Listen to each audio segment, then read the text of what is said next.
How do you do, ladies and gentlemen? This is my blog for today. Today we have a fantastic story happening because the drama is all over the newspapers, and it's all about the president taking charge of the situation because of the fact of that almost bombing that took place on that plane a couple of weeks ago. And he is violently disturbed and infuriated, and he's attacking everybody that could have done anything wrong. They somehow didn't match the information, and they didn't put together all the intelligence necessary, and so many people are at fault. Somehow it's amazing to me that everybody's at fault except him. He's the president. All these people are working for him. How are they all responsible except him? If any company is working in any field and the company is losing money, or it's gone down the drain, or it's not working out and everything is in the toilet, who do they blame? They blame the president. He's the man in charge. He's the final authority. If he doesn't know how to run a company, they don't blame everybody except the guy who's in charge of the company. When General Motors was in trouble and they were losing their money and nothing was working right, he was in charge of this government deciding to throw out the president of General Motors. The man in charge was thrown out. He was immediately replaced. When Katrina happened, everybody blamed Bush. Nobody knew if it was his fault or not, but he was the president.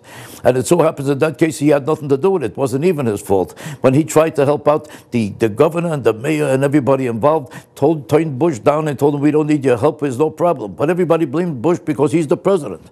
How come in this case he's the one blaming everybody else when he's the one in charge? Could you imagine this if I go on the stage and I'm telling the jokes and the jokes stink and I blame everybody except me? I'm the one who's in charge of the job. How come I'm the only guy who's not to blame? So he does a brilliant reversal and says, aha, we know that it didn't work out, and we blame whoever it is that's responsible, and we're going to find out who they are, and whoever they are, we're going to make sure that it never happens again, that they do their job better and they don't stop doing their job until we get to the bottom of it, and we're going to put a stop to this. We're going to put a stop to everybody except him. If everybody does all their work wrong and you're in charge, aren't you the one responsible? Why don't you think that everybody else who's working in this job and is trying to best and they're doing their intelligence, how come they don't blame him? He blames them. When you were president, you've been the president now for a year. How come if the intelligence systems weren't working, how come you didn't even find out about it? How come you never asked a question?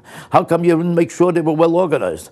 Terrorism didn't start only last night or a week ago. Terrorism has been going on now for 10 years. How come you're the only one who never heard about it? How come you had nothing to do with it? How come it's all news to you that a thing like this could happen? How come you didn't prepare anything about it? How come if anybody else was president, you'd blame him immediately? And how come you're still blaming Bush for things he had nothing to do with? But somehow when you're in charge, it doesn't count. Where's the president to tell you that this is your business? You forgot about it. You don't know what you do for a living all of a sudden. Now, this is an amazing thing how it happened at the airport, and he said to himself, first of all, he had 12 different versions. First, he said it's one extremist, and then he said it has nothing to do with terrorism. Then he decided he's not an extremist, he does have something to do with terrorism. Then he said that he's a terrorist, even though he himself said you shouldn't call anybody a terrorist, because a terrorist is something you should never call anybody. Just because they're chopping off heads of people all over the world doesn't mean you should call them a terrorist. If he's not a terrorist, what is he? When he kills people, should you call them dead or you shouldn't call them dead? You're a president. Should we not call you a president? Should we change the title of everybody in the world that no matter what they do for a living, we shouldn't recognize it? Or should we make an exception only for terrorists? Only people who kill everybody should not be recognized as doing anything wrong. Just because you're a terrorist doesn't mean we should talk about it. Call him an ambassador who went wrong somehow when he was trying to help out people. He went wrong and somebody died all of a sudden. Had nothing to do with him. Just because he's a terrorist and he does this to 300 people a day doesn't mean you should notice that he did anything wrong. Don't bring it up in the conversation because he might get mad and he might kill somebody, so don't offend him.